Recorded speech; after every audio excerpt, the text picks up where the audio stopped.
Alright everybody, so just like a lot of videos, we started out driving in a car, but we just drove 3 hours. We're about 30-40 minutes away right now to look at a truck. With this one, I was a little bit more straightforward with the guy, kind of like, hey look, I'm driving almost 4 hours to see this truck. Send me as many pictures, videos, everything as you can. What's funny about this truck is it was listed a year ago on Marketplace. So I was just on Marketplace. I checked like 6 times a day, probably even more, for 7.3s. I type in 7.3 and I hit date listed last 24 hours. And I do that multiple times a day, trying to find the best price and the best condition with decent miles, kind of like the best of the best for the price you're gonna pay. Because if you guys haven't lived in America recently, the market is through the roof. I mean, trucks that were once $8,000 2 years ago are now $15,000. So trying to find a truck for a good price, good mileage, and good condition is very, very hard. You almost have to find someone that isn't really paying attention to the market right now and just thinks they have an older vehicle. So I was on Marketplace and they have the recommended section, and I saw this truck and it said 2000 F350 7.3, and I looked and it said it was listed over a month ago. Well, it was actually listed in a group I'm in, so I clicked on it and it said it was listed October 13th 2020, and it said that he was just looking to trade. So I messaged him. I was like, hey, like, are you interested in selling it?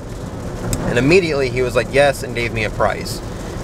And I was like, once I saw the price, I was like, okay, like, I want information on it because it was a good price. And so he sent me the information. It's got 276,000 miles. It's got an 8-inch lift, rebuilt transmission, new turbo, new injectors, whole new front end. It's got tan leather seats in the rear and gray cloth seats in the front. The truck is silver. I mean, paint's not perfect. You can tell the paint's kind of faded, but it's got a ranch hand rear bumper and a ranch hand front bumper, but the front bumper is not currently on it. He says it needs to be painted, so he took it off the truck. But he said he does have it. It's 4-wheel drive. He says that he didn't put the front drive shaft back in after he lifted the truck. He had to pull it out to lift it and never put it back in. So I'm gonna check and like make sure that the front drive shaft is long enough and everything like that. But like I said, we're about 30 minutes away to look at it. I'm praying that everything checks out in person. I'm gonna make a whole video on how terrible it is to buy used vehicles in 2021, because it has been an absolute shit show. It's been pretty bad. This is the 3rd truck I've went and looked at, and the first 2 were just absolute ragged out pieces of crap that were sugar coated over Messenger, and then when I get there they don't check out. But I'm gonna make a whole video covering all the struggles with that. That way, if anyone's looking at buying used vehicles, you kind of know what you're getting into, and you know what to look for, you know what to ask. I'm gonna talk about everything to check on vehicles and everything like that. But hopefully this truck checks out when we get there and it's not a ragged out piece of crap and I end up leaving with it, because she's gonna be pretty mad at me after driving 4 hours down here and having to turn around and drive back home if it's a piece of crap. So pick you guys up if we get it or not.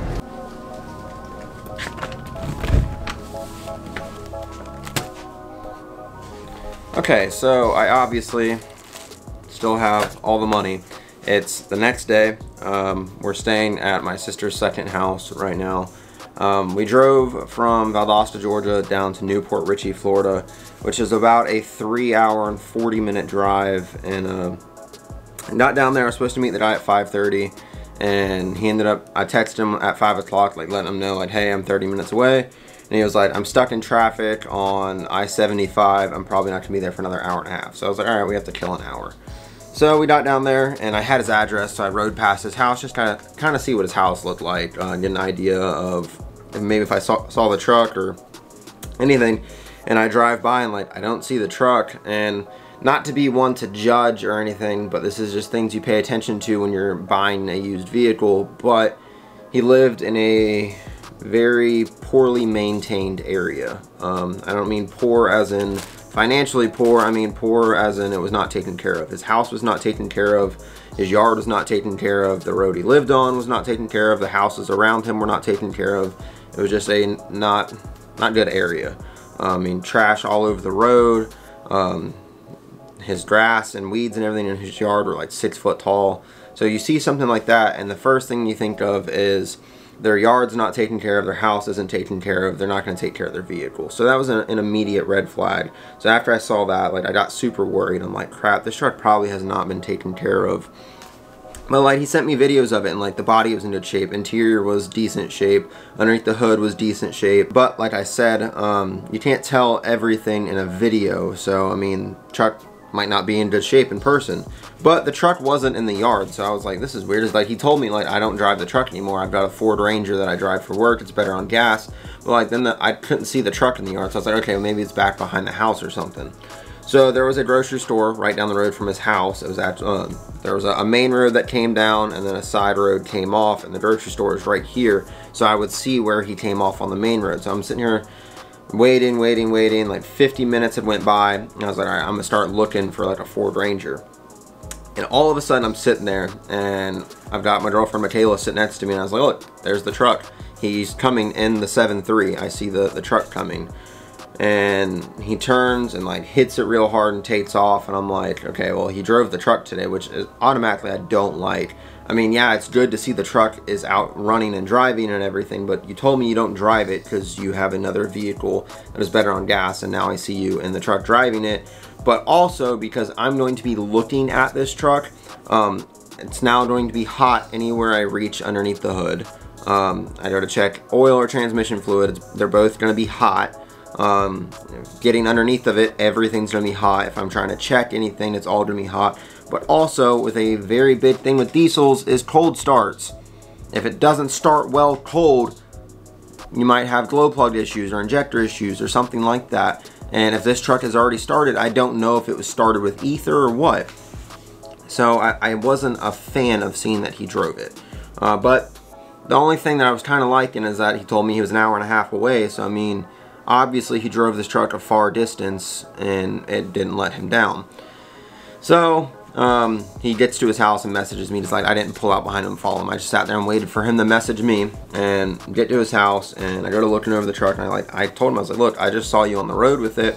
How far away did you drive? And he was like, it was 57 miles one way, so 114 mile round trip. So I mean, it's a decent drive. So I'm like, all right, well, the truck obviously made it. And I had asked this guy before I drove down here, told him, look, I'm driving 4 hours. Is there absolutely anything wrong with this truck? Anything at all? And he tells me no. The only thing is it doesn't have the front drive shaft in it. All right, whatever. I can deal with that. I can put the front drive shaft in. He says he has it. So I get there, and I'm looking over the truck. I'm checking all the door jambs for rust, if it's ever been repainted. I'm checking the roof for rust. I'm checking rockers, cab corners.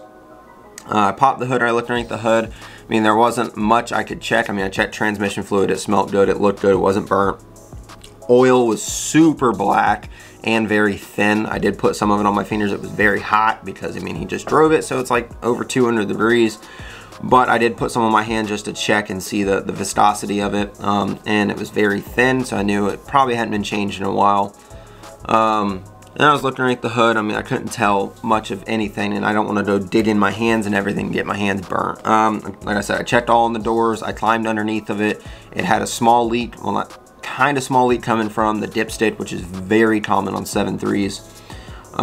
Checked everything else looked good. It had like a no-name oil filter on it, because that's something you always check, is oil filter. If it's got a cheap filter on it, odds are they always did cheap maintenance on it and never wanted to put any money in it. And like, just a plain silver oil filter. It wasn't Motorcraft, it wasn't Royal Purple, it wasn't Fram, it was just plain silver. It had no name on anything, which I found weird. There was some train horns on it that I didn't know about, and I asked him, I was like, do they work? And he's like, no, they got a stuck valve. So I'm like, okay, you've got them on your truck, but if they don't work, like, you never look into that, whatever.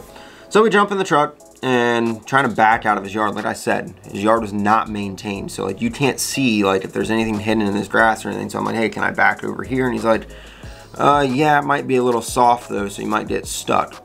Hence, there's no front drive shaft. So we did like a 19-point turn trying to get out of his yard.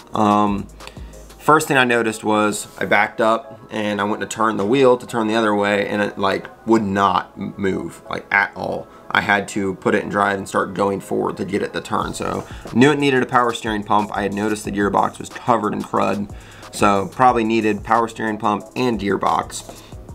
And then once we got out of his yard, I turned AC on, and it didn't work on any speed besides full blast, and it didn't blow out of the vents. It just like blew into the dash and disappeared. So needed AC work. Then I got going down the road, and I had a major exhaust leak coming from one of the up pipes on the back of the motor. So bad that my legs were getting hot inside the truck. I'm like, all right, then needs that. I mean, it was loud. Like, it wasn't a slight exhaust leak where like you roll the window down, you're like, oh, it's not an exhaust leak. No, like you could have the freaking radio on and hear this exhaust leak. That's how bad it was. It was as you're driving. Like, it was bad. Like I said, it was so bad my legs were getting hot. Then I go driving down the road, I get it up to speed, it shifts fine. I mean, gets up to speed fine, doesn't have any issues with that, no hard shift, doesn't hesitate to shift. I mean, everything was good. And then I go to set cruise control, and immediately he was like, no, cruise control doesn't work. And I'm like, how long does that not work? And he's like, since I got the truck. He bought the truck in 2013, so it's been 8 years that it has not worked, and he has not fixed it. There's a brake light on the dash, so that might have something to do with it.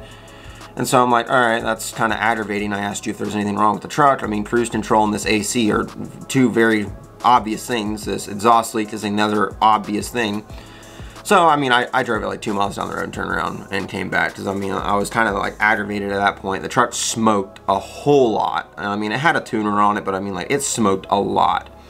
I mean, you barely hit the gas and it blows out a cloud of smoke. So I'm like, it might have injector issues. He told me he had just had the transmission rebuilt. Oh, I'm talking to him. He's like, yeah, transmission went out the year after I bought it. So he had it rebuilt 7 years ago. That's not just rebuilt.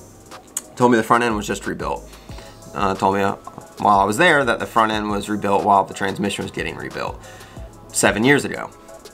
So him telling me that had the turbo and injectors replaced very well could have been 5, 6, 7 years ago.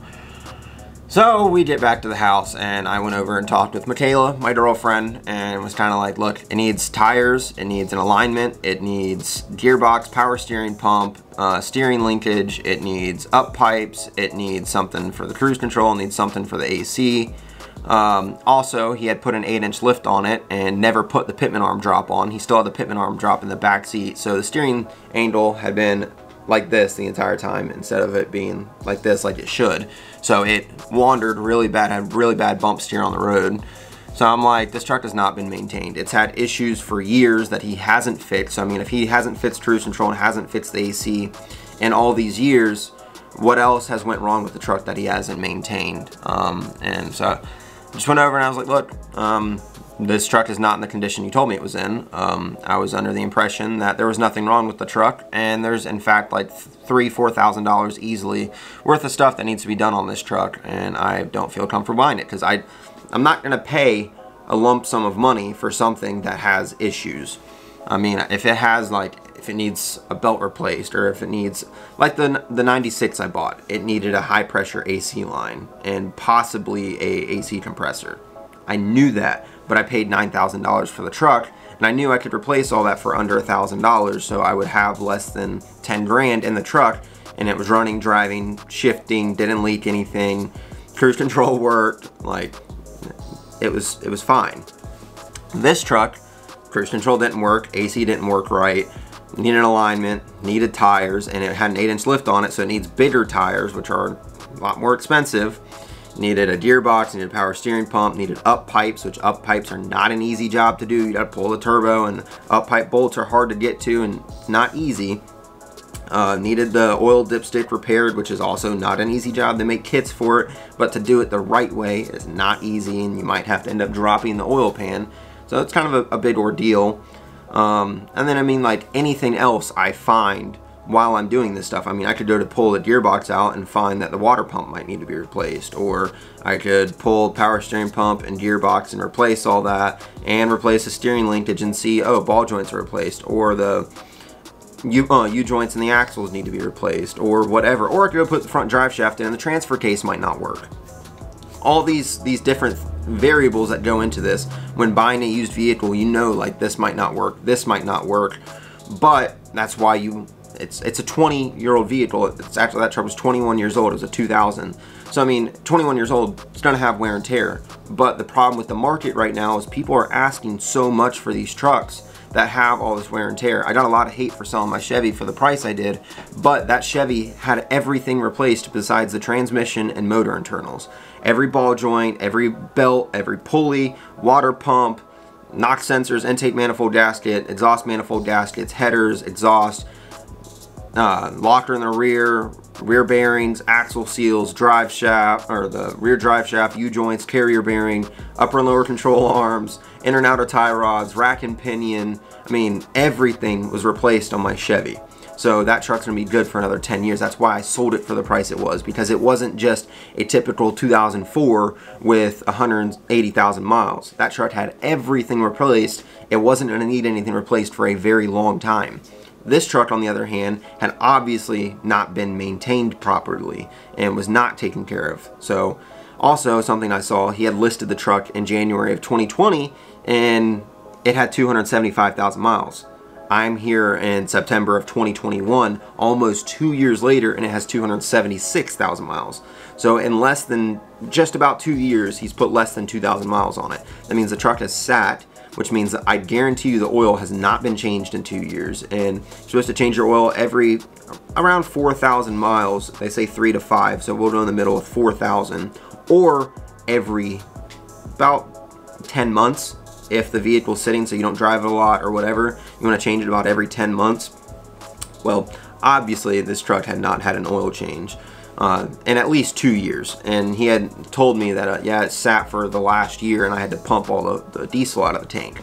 So that worries me if poor diesel went through the injectors, because I mean, if he found out the diesel was bad, he obviously started it and found out the diesel was bad. So it was just, this truck was not maintained. And now this has been the issue with going to look at trucks, is this guy was asking $9,500 for what I feel like was a $7,000 truck on a good day. That truck was not worth more than $7 grand, and he was asking $9,500 and he said he was firm.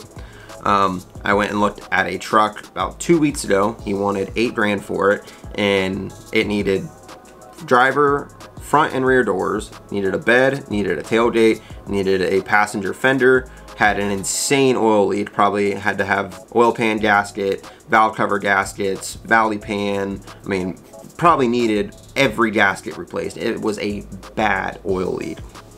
The cab lights leaked and were leaking into the roof. The headliner was soaking wet, carpet was soaking wet, water in the glove box. He wanted $8 grand, and when I told him I was not interested after seeing the condition of the truck, he's like, will you do $7? And I'm like, you're already like, you dropped $1,000 and I didn't even have to say anything. So, immediate red flag. Then before that, I looked at a 2002 Excursion with a 7.3 in it, and the body was mint. It had a little bit of rust at the rear rocker, which is very common for Excursions. It was, you could tell it was a Southern truck. The frame was spotless, but Excursions have a bad history of rusting right there. Even being a Southern truck, it's just something they do. But body was in mint condition, interior was mint condition, like looked new, and underneath of it was bad. It had oil everywhere. And he tried saying that it blew a H-pop line. And you could see the H-pop lines had been replaced. And I asked him how long ago. And he said 3 weeks or 3 months, I can't remember. And I was like, yeah, red flag. You just went from 3 weeks to 12 weeks. Like, that's a big difference. And I mean, there was 2 inches of caked on grime underneath of it. Was not worth it. So this is the struggle with buying used vehicles. So I kind of want to bring you guys along. I'm sorry, this was a super long talking video. It's about 17, 18 minutes, so I apologize. But I kind of wanted to just fill you guys in on what's going on, why we're not really having a lot of truck content, why I'm having to film other people's trucks, like Brandon's truck. We're gonna be doing some stuff on Brandon's truck here soon. We're doing some stuff on my buddy's Ford Ranger. We're putting some headlights in it. where you are finishing up the move bumpers. I've already got the front one completely welded. I just have to finish grinding it down and throw some primer on it, and that video will be done. It's already halfway recorded. And then we've got the back bumper from Move on the Ford. So I've got more stuff coming, but I kind of want to fill you guys in on what's been going on, why I don't have a truck, because I mean, I sold the Chevy about a month and a half ago, and I sold the 96 going on, I think today is 3 weeks since I sold it. So going on close to a month, I sold that truck, and I still don't have another truck. But this is why. The market is through the roof. Everyone wants $15,000 for trucks that are not worth 15 grand. I mean, they're selling non-running trucks for $7,000 right now. Like, if it doesn't run, it's not worth more than $3,000 no matter what shape it's in, because it's not running. You have to pay a tow bill, you gotta diagnose it. Like, this market is absolutely insane, and it's super annoying because, like I said, I was talking to a guy for a truck earlier, and he wants $15,000 for a truck that cruise control doesn't work, the horn doesn't work, and he doesn't know what's wrong with them. And I mean, like, that's wiring diagnosing, and you want 15 grand for a truck that has issues. Like, you know it has issues. Like, I'm sorry, no, and it's a 20-year-old truck. Like, we're not doing it. But I'm gonna stop rambling on. Hope you guys enjoy the video. I'm sorry that it's all talking, but like I said, I want to fill you guys in, kind of show you guys what the struggle is with buying used vehicles right now, and I'll catch you guys in the next one. See ya.